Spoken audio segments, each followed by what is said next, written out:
Welcome in, guys. Thanks for clicking on the video.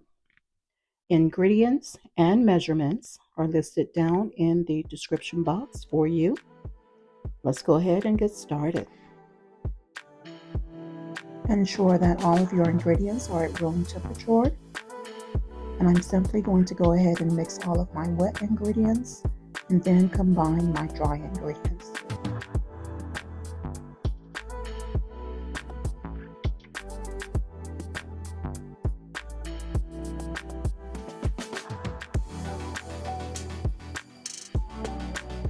Lightly coated my skillet with Crystal butter shortening.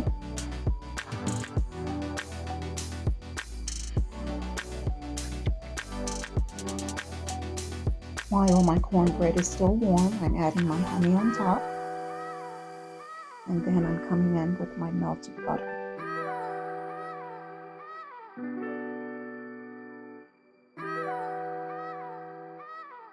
This cornbread came out perfect, guys.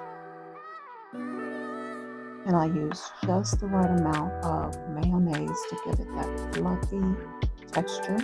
This is buttery, moist, and a touch of sweetness.